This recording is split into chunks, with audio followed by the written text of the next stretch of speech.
Hello everyone, आप लोग कैसे हो? तो सबको नमस्कार संजय सरकार की तरफ से। तो दोस्तों, आज जैसे मैं फिर से लेके आ गया हूँ आप लोग के लिए ओके एक नया recruitment of the Bank of India. ये एक्चुअली आपका बैंकिंग जॉब रिलेटेड है ओके। और ये जो जॉब है आपका पूरे सीए बोलो, आप एमबीए या तो स्टैटिस्टिक्स में ऑनर्स किया हुआ है, या तो कोई पोस्ट ग्रेजुएट डिग्री इकोनॉमिक्स में है, या तो पाइथन में आपका कोई डिग्री है। तो ओवरऑल मिक्स ये एक्चुअल में रिक्रूटमेंट है और मास रिक्रूटमेंट है। ऑलमोस्ट 143 वैकेंसीज है, जो कि इंक्लूडिंग ऑल द वैकेंसीज। कुछ बैकलॉग भी है, थोड़ा बहुत ज़्यादा नहीं है। तो इसके रिगार्डिंग आप डिस्कशन करेंगे। बहुत अच्छा रिक्रूटमेंट है और सीए वालों के लिए तो बहुत ही अच्छा है, क्योंकि ज़्यादा पोस्ट भी है और आप अप्लाई कर सकते हो, जो कि सबसे इम्पोर्टेंट फील्ड होते हैं सीए का after qualification. That is a credit officer, जहाँ पे हम लोग बैंकिंग रिलेटेड सारे एनालिसिस करते हैं before providing any loan to the customers okay. तो चलिए एक बार इसके ऊपर डिस्कशन करते हैं बढ़िया तरीके से। देखिएगा इस तो सबसे इंपॉर्टेंट ये जो है आपका नोटिफिकेशन ओके। ये नोटिफिकेशन बहुत पहले आ चुका था, लेकिन फिर से ये नोटिफिकेशन नया आया है ओके, मार्च में आया है एक्चुअल में।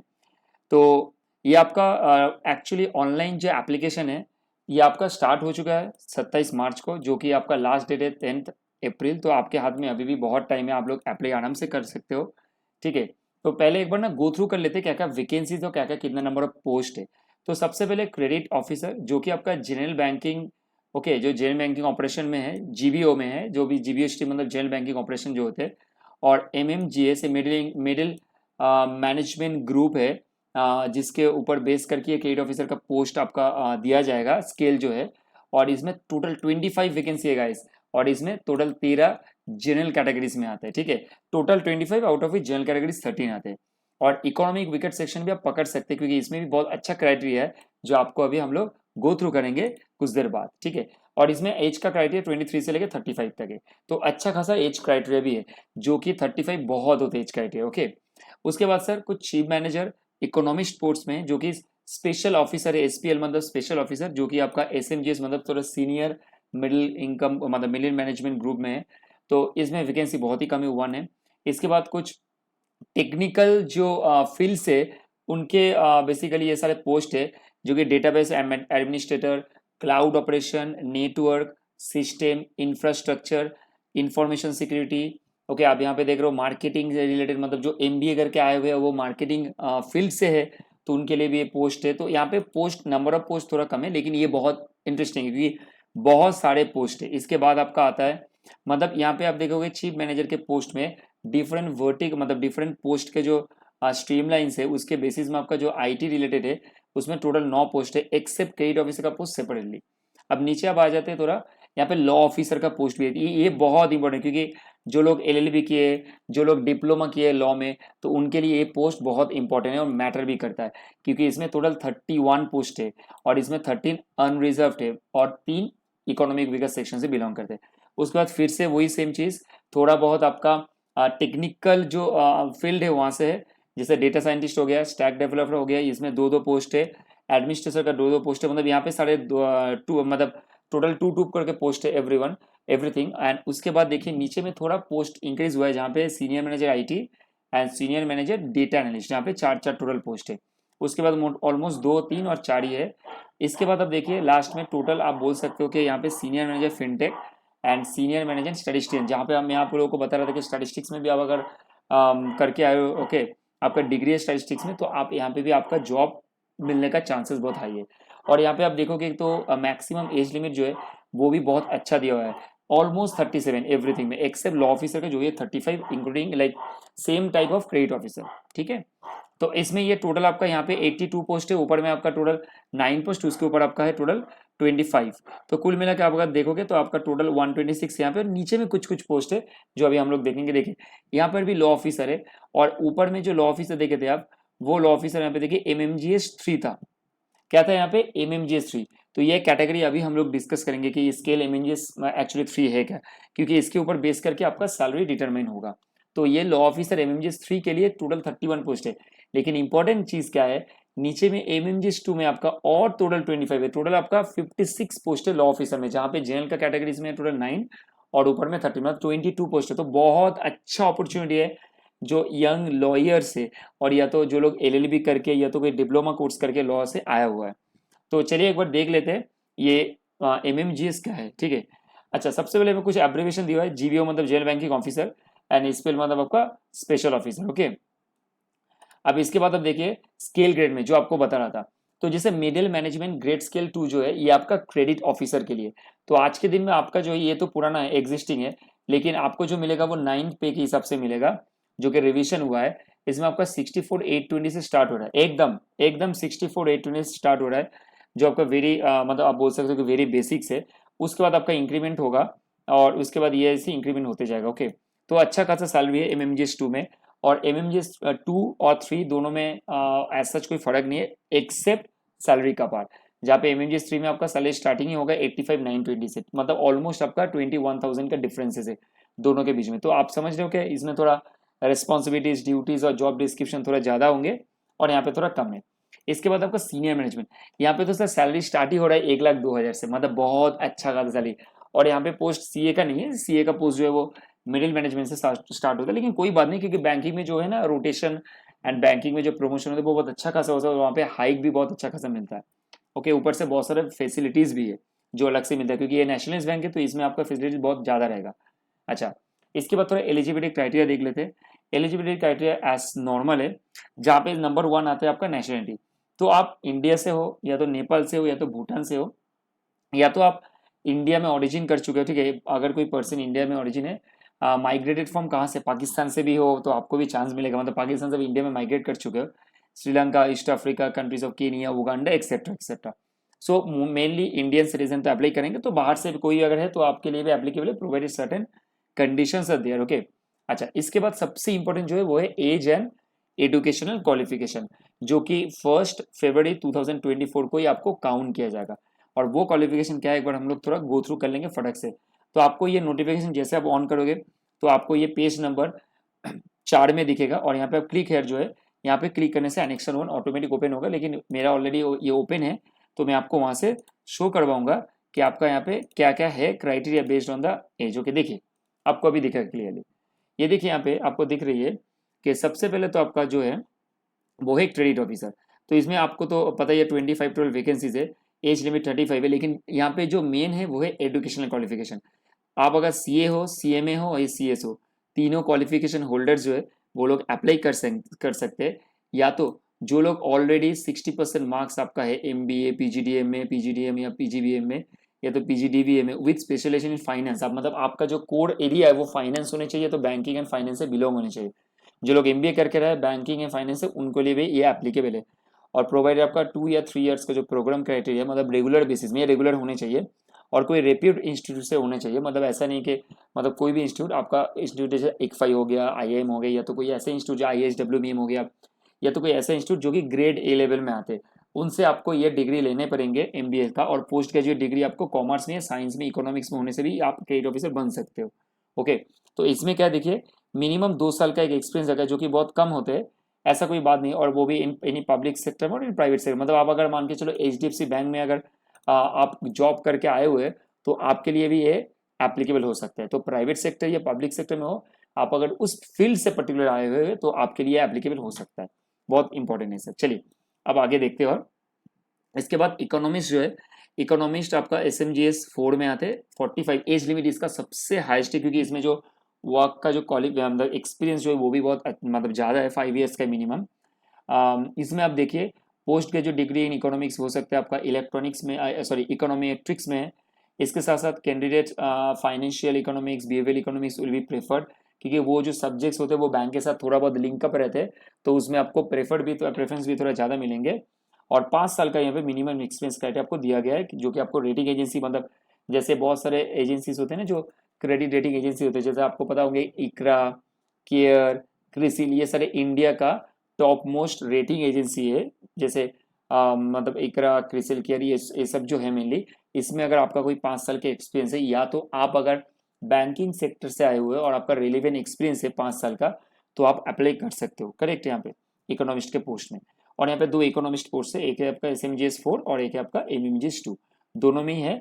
लेकिन यहाँ पे आपका एज क्राइटेरिया थोड़ा ज़्यादा है 45, और यहाँ पे तो आपका एज क्राइटेरिया 35 है, क्योंकि यहाँ पे आपका जो है ना हाँ, यहाँ पे आपका एक्सपीरियंस का रिक्वायरमेंट नहीं, तो ये सबसे बड़ा बात है और पॉजिटिव पॉइंट है कि जो MMGS2 के बंदे हैं, जो मतलब जो सॉरी MMGS2 के जो कैंडिडेट होंगे, उनके लिए जो पोस्ट होंगे उनमें आपका मेनली एक्सपीरियंस काउंट नहीं होंगे। देखो यहाँ पे लिखा preferable but not mandatory candidate having experience in working in financial institution, banking, treasury, rating agencies given preferences. Okay, यहाँ पे आपको देखो post graduation diploma in degree in economics या तो इकोनोमेट्रिक्स में होने चाहिए, और आपका अगर फाइनेंशियल इकोनॉमिक्स या बिहेवियर इकोनॉमिक्स को पढ़े तो प्रेफरेंस दिया जाएगा, या तो candidate from premier institute university या तो JNU, आपको तो नाम सुने ही होंगे।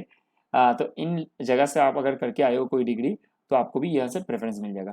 इसके बाद थोड़ा बहुत टेक्निकल एनालिस्ट है, जो कि कोई भी ग्रेजुएशन डिग्री आपका अगर है, ओके, जो कि अप्रूव है by the government regulatory bodies, okay, तो इसमें आप अप्लाई कर सकते हो CMT में, इसमें कोई भी एक्सपीरियंस का रिक्वायरमेंट नहीं है। तो ये आपका टेक्निकल एनालिस्ट और इकोनॉमिक्स में जो MMGS2 है, इसमें आपका एक्चुअल में आप बोल सकते हो वर्किंग एक्सपीरियंस का कोई रिक्वायरमेंट नहीं है। और लॉ ऑफिसर MMGS3 में आपका एज लिमिट तो मोटा मोटा सेम ही है 35, और इसमें लॉ आपका ग्रेजुएट आपका मतलब LLB होने चाहिए, और आपका 3 साल या तो 5 times full time regular course के हिसाब से आपको लॉ कंप्लीट करने होंगे। और इसमें आपको देखिए क्या है, मिनिमम 6 ईयर्स का एक्सपीरियंस, क्योंकि MMGS3 है ना, थोड़ा हाई रेस्पॉन्सिबिलिटी होंगे, तो आपको पता ही ना यहाँ पे सैलरी तो 85-90 से स्टार्ट हो रहा है। तो यहाँ पे आपका पोस्ट क्वालिफिकेशन जो एक्सपीरियंस है वो आपको 6 साल मिनिमम होने होंगे। ये बेसिक क्राइटेरिया है, ठीक है। कोई बैंक में होगा तो बढ़िया है, या तो कोई फाइनेंशियल इंस्टीट्यूशन में होंगे तो आपके लिए वो अच्छा होंगे और प्रेफरेबल भी होंगे। इसके बाद देखिए सर, लॉ ऑफिसर MMGS2 है, इसमें थोड़ा है, वहाँ पे ऊपर में लॉ ऑफिसर जो MMGS3 था वहाँ पे 6 साल का मिनिमम आपका एक्सपीरियंस, लेकिन यहाँ पे आपका 4 साल के एक्सपीरियंस होने से काम हो जाएगा, प्रोवाइडेड थोड़ा एज लिमिट भी कम है, यहाँ पे 35 ऊपर में और नीचे में 32 है। इसके बाद चीफ मैनेजर वेल्थ है, ठीक है, जहाँ पे आपको MBA, ये भी थोड़ा सीनियर मतलब मैनेजमेंट ग्रुप्स मतलब इसमें पोस्ट में है। तो ये जो सीनियर मैनेजमेंट लेवल में है, इसमें आपका जो एक्सपीरियंस वो भी आपका थोड़ा ज़्यादा होंगे, और एज वेल एज आपका 40 साल का ये एज लिमिट दिया हुआ है, 10 साल का एक्सपीरियंस मिनिमम चाहिए। और आप अगर देखेंगे यहाँ पे क्वालिफिकेशन जो है ना, वो आपके एक्चुअल में MBA PGDM है, और अगर आपका NISM, ओके, और IRDA सर्टिफिकेट है, मतलब इंश्योरेंस कंपनी है तो national institute of security management, यहाँ से आपका अगर सर्टिफिकेट NISM से तो बढ़िया है सर, तो बढ़िया है सर, NISM और IRDA से सर्टिफिकेट होने से तो बहुत, क्योंकि NISM आपका मेनली आपका वो जो इक्विटी रिसर्च एनालिस्ट जो होते हैं ना, वो लोग का NISM से सर्टिफिकेट उन लोगों को मिलता है, तो ये अच्छा है। और या तो आपका institute of Indian banking and finance का जो IFBF का जो पोस्ट है उसमें, मतलब सॉरी, वहाँ से अगर आपका कोई मतलब कैंडिडेट है, ओके, जो कि एक्सपीरियंस है थोड़ा वहाँ से, वेल्थ मैनेजमेंट का कोर्स अगर किया हुआ है IFBF से, तो भी आपको बहुत वैल्यू मिलेगा। ओके, तो Indian institute of banking and finance, तो वहाँ से भी आपको बहुत वैल्यू मिलेंगे। यहाँ पे 5 साल का एक्सपीरियंस एंड 10 साल का एक्सपीरियंस आपका रिलेवेंट है। इसके बाद देखिए सारे पोस्ट जो है आपका वही डेटा साइंटिस्ट का पोस्ट है, जहाँ पे आपको यहाँ पे देखिए statistics methods including including forecasting, time series, hypothesis testing, मतलब थोड़ा टेक्निकलिटी के हिसाब से मैथ्स में थोड़ा मैथ्स में या स्टैट्स में आपको थोड़ा स्ट्रॉन्ग होने पड़ेंगे, as well as data structure, data modelling, software architecture, मतलब आपका जो भी टेक्निकल, मतलब आप अगर बीटेक करके आए हो और आपका थोड़ा और उसमें एक्सपीरियंस है तो बहुत इंपॉर्टेंट है। देखिए यहाँ पे दिया हुआ है मेनली एजुकेशन क्वालिफिकेशन, ये तो आपका ऑब्वियसली अदर प्रेफर्ड है, लेकिन आपका अगर BTech BSc कंप्यूटर साइंस में है तो बहुत बढ़िया ये अपॉर्चुनिटी आपके लिए, ठीक है। या तो MSc या MCA करके आए हुए तो आपके लिए बहुत अच्छा अपॉर्चुनिटी। तो यहाँ पे एक्सपीरियंस आपका 5 साल का रिक्वायरमेंट है मिनिमम, ओके, अगर डेटा साइंस में हो, अगर using Python R for data analytics visualisation, और अगर आपका मिनिमम 3 साल का एक्सपीरियंस है तो आपका अगर BFI से आए हुए सेक्टर से, ओके, तो ये आपका mainly basic criteria regarding the data scientist. और अगर हम लोग थोड़ा नीचे चलेंगे, फुल स्टैक डेवलपर ये सारे हैं, तो आपको ये थोड़ा मतलब आप थोड़ा देखोगे तो इसमें से थोड़ा क्लैरिफिकेशन मिल जाएगा regarding the opportunity that you have your with respect to your qualification.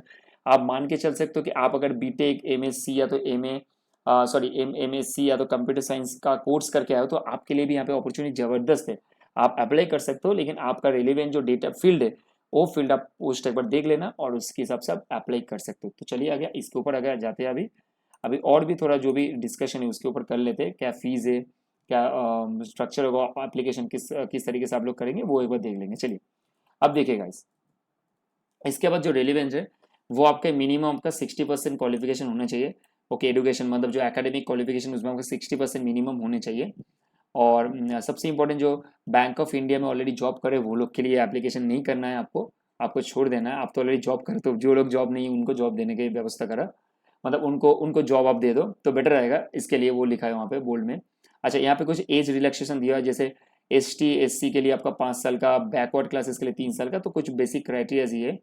अच्छा, यहाँ पे आपका EWS और जनरल कैटेगरीज के बारे में, तो जनरल कैटेगरीज जैसे अनरिजर्व जो होते हैं उनके लिए सारे चीज़ एप्लीकेबल होते हैं, तो EWS में कुछ एक्स्ट्रा कंडीशन है, वो अभी हम लोग डिस्कस करेंगे EWS में। ओके, देखिए अगर हम लोग थोड़ा EWS का डिस्कशन कर लेते हैं तो वो डिस्कशन क्या है देख लेते हैं एक बार। देखिए सबसे इम्पोर्टेंट जो बात है यहाँ पे वो है आपका, अच्छा पहले यहाँ पे देखिए क्या लिखा है, person who are not covered as an SC ST etcetera.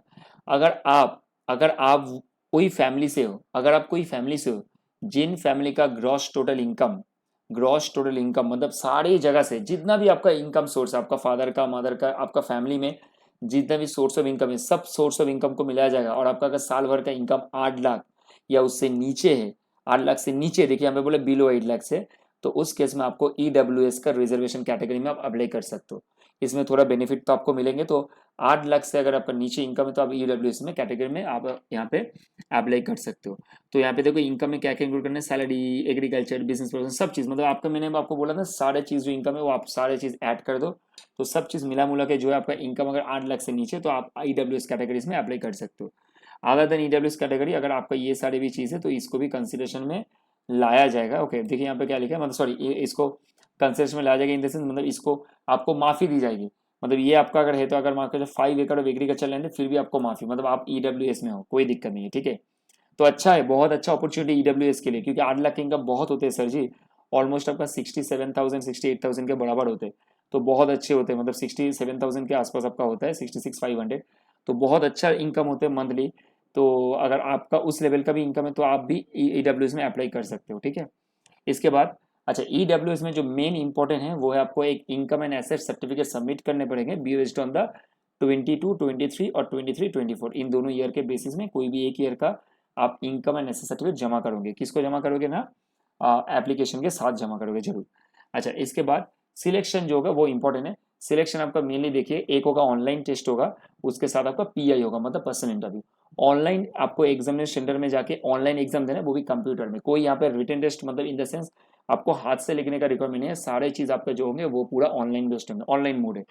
तो देखिए क्या है, आपके सब्जेक्ट आपको दिया हुआ है, सबसे पहले इंग्लिश लैंग्वेज जो कंपलसरी है, टोटल 2 घंटे के एग्जाम होंगे, टोटल 2 आवर्स का एग्जाम होंगे, जिसमें इंग्लिश का 25 मार्क्स होगा। और आप जो फील्ड चूज कर रहे हो, मान के चलो आप क्रेडिट ऑफिसर चूज कर रहे हो, तो आप CSC SCA में हो, तो आपको उस फील्ड से प्रोफेशनल नॉलेज के बेसिस में आपको टेस्ट देना पड़ेगा, और वो 100 मार्क्स का होगा, वो भी 1 घंटा, और सब चीज़ आपका MCQ।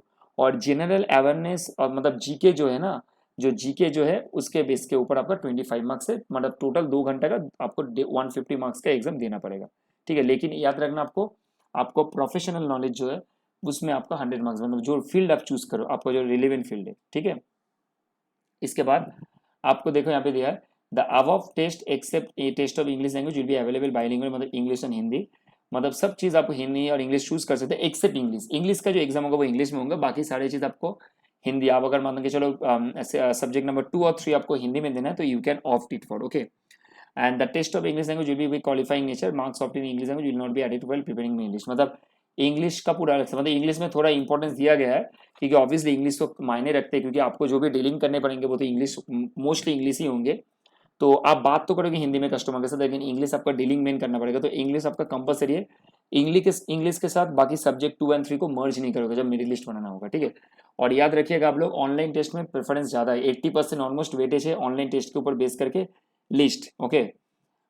अच्छा, इसके ऊपर देखिए रॉन्ग आंसर में पेनल्टी, मतलब 0.25 करके कटेंगे आपको, यहाँ पे लिखा हुआ है कितना है, देखिए 1/4 ऑफ द मार्क्स, तो मतलब आप अगर 4 मतलब गलती करते हो तो 1 मार्क्स आपका कट जाएगा, सिंपल सा बात है, 0.25 marks is a negative marking, okay.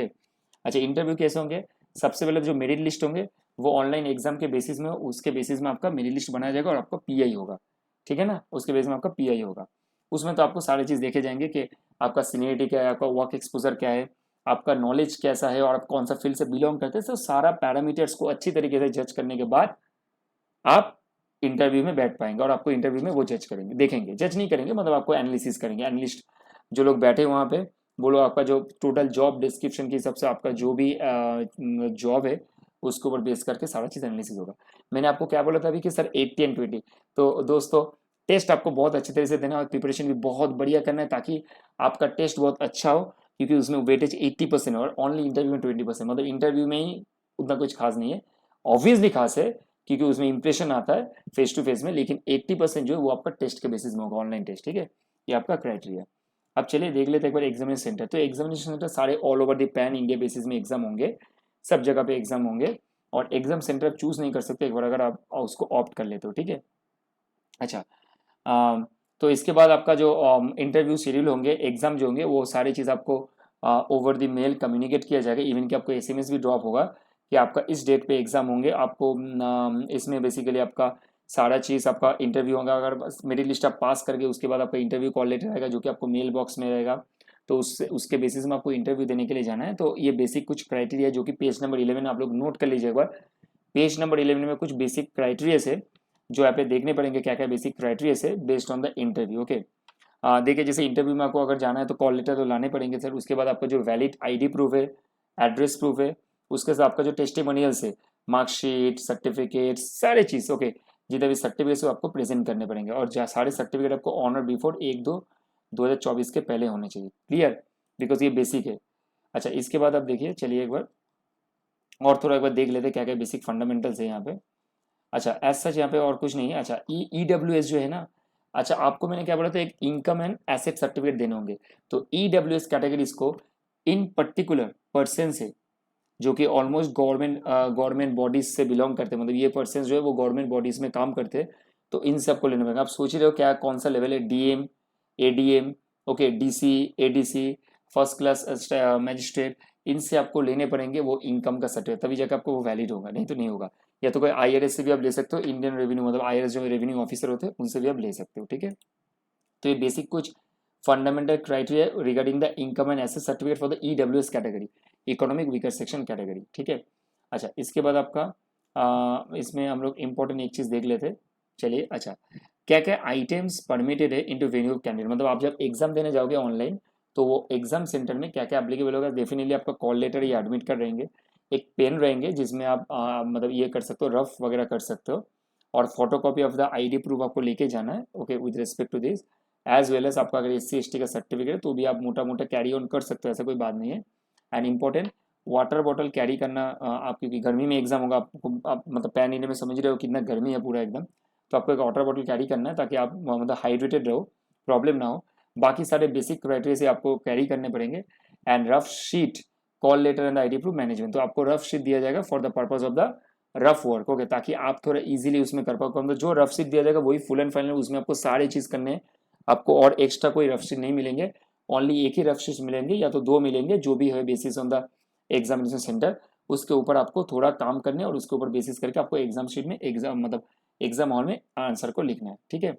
अच्छा, इसके बाद आपका बैंकिंग में आपको पता है मतलब कैरियर तो बहुत हाई होते हैं, मैंने आपको बोला हूँ कि बैंकिंग में आपका जो ग्रोथ होता है वो बहुत अच्छा ग्रोथ होता है, और सबसे इंपॉर्टेंट ये जॉब थोड़ा सिक्योर होते हैं, थोड़ा ट्रांसफरेबल जॉब है, यहाँ से आपको कभी उधर, क्योंकि हर 3 साल बाद वो रोटेशनल होते हैं, लेकिन जॉब बहुत अच्छा है, आपको करके मजा आ जाएगा, ठीक है। इसके बाद आपका अप्लाई कैसे करना है वो सबसे इंपॉर्टेंट है। तो सबसे पहले डेडलाइन है आपका 27 मार्च से ऑलरेडी स्टार्ट हो चुका है, आपका 10 अप्रैल के खत्म होगा, तो आपके पास अभी भी बहुत टाइम है। तो आप फटाक से देरी मत कीजिए, जैसे ही आपको ये मेरा वीडियो मिल जाएगा, आप इसका जो PDF है मेरा टेलीग्राम चैनल में आपको मिलेंगे, उसको डाउनलोड कीजिए, एक बार थोड़ा गो थ्रू कर लीजिए, उसके बाद अप्लाई करना स्टार्ट कीजिए। मैं अप्लाई का प्रोसीजर आपको दिखाता हूँ कैसे अप्लाई करना है, सारे चीज़ पूरा आपको ऑनलाइन एप्लीकेशन करना है और कैसे एप्लीकेशन करना है वो आपको दिखाता हूँ। थोड़ा बहुत फीस जान लेते हैं। फीस में क्या है, आपका 175 SC ST PWD के लिए फीस है, और आपका जनरल या EWS होगा तो आपका 850 का फीस है। तो फीस थोड़ा ज़्यादा है, आई अंडरस्टैंड, लेकिन कुछ कर तो नहीं सकते, आपको देने पड़ेंगे, ठीक है। अच्छा, इसके बाद आपको जैसे एप्लीकेशन आपको करना है, वो ऑनलाइन एप्लीकेशन कैसे होंगे तो मैं आपको एक बार दिखाता हूँ। देखिए, सबसे पहले तो आपको बैंक ऑफ इंडिया का वेबसाइट में जाना है, तो एक बार चलिए बैंक ऑफ इंडिया का वेबसाइट ओपन कर लेते हैं एक बार, और वहाँ से देख लेते हैं बैंक ऑफ इंडिया को साइट से क्या क्या है। देखिए, ये है बैंक ऑफ इंडिया का वेबसाइट, तो यहाँ पे आपको जाना है, और आप थोड़ा यहाँ पे स्क्रॉल करके थोड़ा नीचे आ जाइएगा, यहाँ पे आपको करियर का एक टैब मिलेगा इंपॉर्टेंट लिंक्स में, एकदम मतलब एकदम बिलो में। तो यहाँ पे इंपॉर्टेंट लिंक्स के अंदर में आपको करियर का जो थर्ड टैब है उसको मिलेगा, आपको क्लिक करना है, इसको आप एग्री करना है, वैसे एक ओपन हो जाएगा।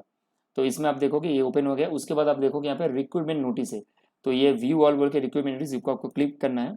यहाँ पे आप अगर क्लिक करोगे तो ये ओपन हो जाएगा। उसके बाद आप थोड़ा स्क्रॉल करके नीचे आओगे तो आप यहाँ पे देखो, आपका जो दिख रहा है यहाँ पे ये एडवर्टीजमेंट नंबर कौन सा है वो एक बार थोड़ा हम लोग गो थ्रू करेंगे। आपका जो एडवर्टीजमेंट नंबर है वो है आपका, देखिए यहाँ पे लिखा हुआ है scale 4 project number 2023-24/1 notice dated 1/24। तो यहाँ पे आप लोग देख लेते एक बार कौन सा नोटिस है आपका।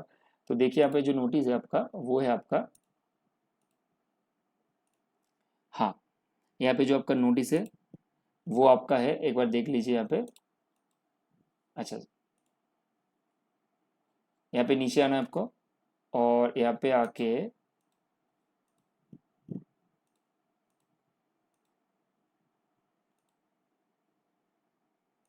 हाँ ये देखिए आपको ओपन हो गया।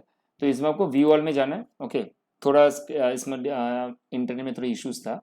तो यहाँ पे देखिए recruitment notice officer in various team, इसमें आपको क्लिक करना है और यहाँ पे चलिए देखिए ओपन हो गया, ये चीज़ एकदम ओपन हो गया। और यहाँ पे आपको जाके 3 नंबर जो टोटल क्लिक का ऑप्शन दिख रहा है, यहाँ पे देखिए क्लिक फॉर अप्लाई ऑनलाइन, यहाँ पे आपको क्लिक करना है। जैसे आप क्लिक करोगे तो ये ऐसा एक साइट ओपन हो जाएगा। आप जैसे ही क्लिक करोगे ऐसे साइट ओपन हो जाएगा। यहाँ पे जो आपको क्या करना है, रजिस्ट्रेशन करना है। आपको न्यू रजिस्ट्रेशन करना है तो आप आराम से यहाँ पे रजिस्ट्रेशन कर सकते हो। ठीक है, न्यू रजिस्ट्रेशन करना है तो यहाँ पे आपको click here for registration, new registration लिखा है। तो यहाँ पे आपका फर्स्ट नेम जो भी होगा, जैसे मान के चलो मेरा नेम दे दिया, यहाँ पे सब डिटेल्स आपका यहाँ पे दिया हो। ईमेल आईडी है, आपको ईमेल आईडी कंफर्म करना है। आपका डोमेन नेम जो है, मोबाइल नंबर देना है, सिक्योरिटी कोड देके आपको 7 नेक्स्ट करके जाना है। और उसके बाद देखिए आपको यहाँ पे टैब दिया है, फोटो एंड सिग्नेचर है, डिटेल्स आपको भरने हैं, कुछ प्रीव्यू करना है, अपलोड करना है डॉक्यूमेंट, जैसे आपको सिग्नेचर अपलोड करना है, आपका थंब इम्प्रेशन अपलोड करना है और आपको एक डिक्लेरेशन दिया जाएगा वो भी आपको अपलोड करना है। मैं आपको फिर से बता रहा हूँ, आप नोट कर लीजिए एक बार। नंबर 1, आपको आपका सिग्नेचर अपलोड करना है, आपको आपका थंब इम्प्रेशन अपलोड करना है, आपको आपका बेसिकली एक डिक्लेरेशन अपलोड करना है, जो अभी आप लोग देखेंगे क्या डिक्लेरेशन है, वो आपको एक अलग से पेज में A4 साइज के पेज में लिख के आपको वो स्कैन करके अपलोड करने पड़ेंगे, including signature as well as thumb impression. उसके बाद फाइनल पेमेंट आप करेंगे 850 अगर जेन्युइन हो तो। पेमेंट करने के बाद आपका हो जाएगा पूरा सक्सेसफुल।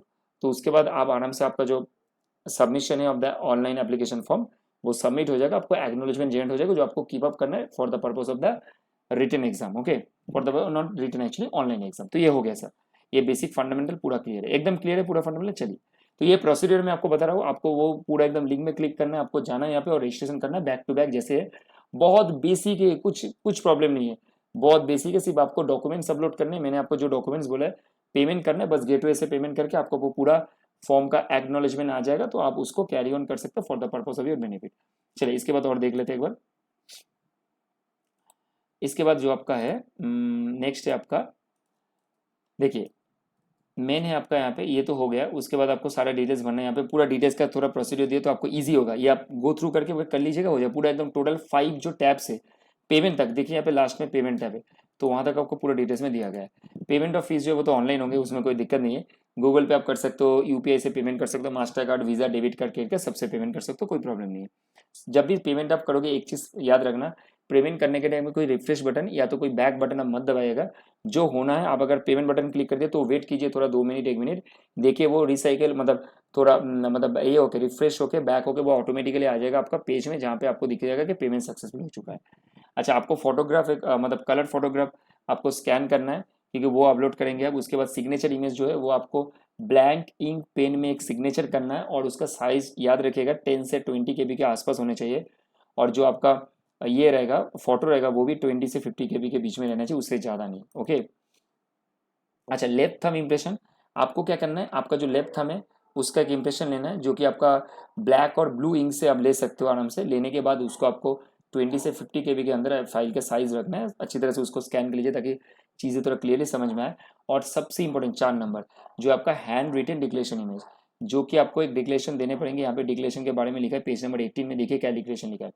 आई डैश आपका नाम होगा, hereby declare that all the information submitted by me in the application form is correct, true and valid and you will present the supporting document as and when required। मतलब इसका मतलब है कि आप एक डिक्लेरेशन दे रहे हो कि जो भी इंफॉर्मेशन मैंने फर्निश किया है ऑनलाइन वो सारी इंफॉर्मेशन ट्रू है to the best of my knowledge. And जब जब रिक्वायरमेंट होगा बैंक प्रेजेंट करने के लिए बोलेंगे, if it is for the produce मतलब progress my candidature, then I have to produce as and when bank required. Clear एकदम। तो ये डिक्लेरेशन आपको सेपरेटली करना है और वो भी एक ब्लैंक पेज में लिख के देना। यहाँ पे लिखा हुआ है the applicant has to write the declaration in English clearly on white paper with a blank ink. Okay, JPG में आप स्कैन कर लीजिए ना, और उसके बाद आपको ये अपलोड करना है। तो 4 चीज़, क्या क्या 4 चीज़? Signature, okay, photograph, left thumb impression, handwritten declaration, ये चारों चीज़ आपको अपलोड करना है। अच्छा, सिग्नेचर और हैंड रिटन डिक्लेरेशन जो है वो कैपिटल लेटर मत कीजिएगा, I am requesting, capital letter में नहीं होगा। सिग्नेचर नॉर्मल जो सिग्नेचर होता है, ओके। और उसके बाद जब भी आप डिक्लेरेशन भरोगे, देखो डिक्लेरेशन जैसे लिखा है, जैसे डिक्लेरेशन लिखा है वैसे आपको लिखना है, सेम। जो स्मॉल में लिखा है स्मॉल, जो कैप्स में लिखा है कैप्स, जैसे लिखा है वैसे लिखना है, कुछ उल्टा सीधा नहीं लिखना है, जो है फाइनली वही लिखना है, उससे एक वर्ड भी ज़्यादा नहीं लिखना है, ठीक है। अच्छा, तो ये था बेसिक फंडामेंटल पार्ट, आपको मैंने एप्लीकेशन प्रोसीड्यूर दिखाया और आपका नोटिस दिखाया कैसे मतलब आपका कैसे क्राइटेरिया और आपका क्या क्या पोस्ट है और उसके हिसाब से कैसे आपको अप्लाई करना है। तो आपको इस तरीके से अप्लाई करना है दोस्त, तो आप लोग अप्लाई कीजिए। और इसके रिगार्डिंग जो नोटिफिकेशन एडवर्टीजमेंट है, ये आपको मेरे टेलीग्राम लिंक में मिल जाएंगे, आप वहाँ से टेलीग्राम से अप्लाई कर सकते हो, और एज सच कुछ नहीं है। और अच्छा, और एक चीज़ जो मुझे बताना था, यहाँ पे जो है लास्ट में, जो कि थोड़ा क्रिटिकल है, क्योंकि बैंक में जॉब करने के लिए थोड़ा सिक्योरिटी डिपॉजिट क्या होता है ना, बैंक का रिक्वायरमेंट है कि भाई सिक्योरिटी डिपॉजिट, ताकि अगर मतलब आप तीन, क्योंकि बैंक में बहुत ट्रेनिंग्स होते हैं और बैंक का जॉब थोड़ा रिस्की भी होते हैं, तो बैंक का जॉब अगर कोई छोड़ के जाता है तो उस केस में बैंक को प्रॉब्लम, क्योंकि बैंक जब हायर करता है तो मास में करता है। तो बैंक के लिए ऐसा नहीं कि एक दो जन को अचानक से ले लिए, उसके ऊपर बहुत सारे कंडक्ट होते हैं टेस्ट, और बहुत सारे फॉर्मेलिटीज होते हैं, बैकग्राउंड वेरिफिकेशन होते हैं, बहुत सारी चीज़ होते हैं। तो इसलिए बैंक के केस में MMGS2, अगर आप मतलब MMGS2 के बेस में अब अगर ज्वाइन करते हो तो आपको 2 लाख रुपए का सिक्योरिटी डिपॉजिट जमा करने पड़ेंगे, as well as MMGS3 and above होते हैं तो आपको 3 लाख रुपए का डिपॉजिट जमा करने पड़ेंगे 3 साल तक, अगर नौकरी नहीं छोड़ते हो तो 3 साल बाद ये पूरा टोटल अमाउंट, इंटरेस्ट तो कुछ नहीं लिखा है, पूरा अमाउंट आपको वापस मिल जाएंगे। आई एम रिपीटिंग अगेन, ये पूरा अमाउंट जो भी आप सिक्योरिटी डिपॉजिट करोगे, ये डिपॉजिट आपको पूरे 3 साल बाद वापस मिल जाएगा, आप अगर कंटिन्यू 3 साल सर्विस करते हो। तो यही थोड़ा यहाँ पे इंपॉर्टेंट पॉइंट था जो आपके साथ डिस्कशन करना था, मैंने आपको बता दिया इंपॉर्टेंट। बाकी सारे इंपॉर्टेंट जो इन्फॉर्मेशन था मैंने आपके साथ पूरा क्लियरली डिस्कशन किया। और लास्ट में आपका SC ST का फॉर्म, यहाँ पे ST का फॉर्म दिया है, ओके। और इसके नीचे आपका PW जो कैंडिडेट है, मतलब फिजिकली जो कैंडिडेट है, ओके, या तो बैकवर्ड क्लास बिलोंग करते हैं, उनके लिए एक फॉर्म है जो कि आपको फिलअप करके एक साथ में जमा करने पड़ेंगे। एंड मोस्ट इंपॉर्टेंट, जो EWS category, economic weaker section है, तो उनके लिए इनकम एंड एसेट सर्टिफिकेट इस पर्टिकुलर फॉर्मेट में आपको फिलअप करके with with signature of the official, मतलब जो ग्रेड ऑफिसर है, ओके, मजिस्ट्रेट है, फर्स्ट क्लास मजिस्ट्रेट, उनसे साइन करके आपको जमा करने पड़ेंगे। तो ये था आज का basic fundamental with respect to the Bank of India का रिक्वायरमेंट। आपको ये सारे एडवर्टीजमेंट पूरा मिल जाएंगे आपको मेरे टेलीग्राम चैनल में। तो दोस्तों आप सबको शेयर कीजिए और ऑनलाइन एप्लीकेशन आप कर लीजिए। मैंने प्रोसेस आपको पूरा बताया, कहीं पर भी आपको प्रॉब्लम होगा तो ज़रूर आप लोग मेरे को कमेंट बॉक्स में ज़रूर कमेंट कर सकते हो। और इसके बाद मैं और भी रिक्वायरमेंट लेके आ रहा हूँ आपके साथ, जो भी इन्फॉर्मेशन मेरे पास रहेंगे, ताकि आप लोग जॉब करो और आपके फैमिली को सपोर्ट करो और आप आगे बढ़ते हो गाइस। तो चलिए, all the best for your application guys, मिलते हैं नेक्स्ट वीडियो में, बाय।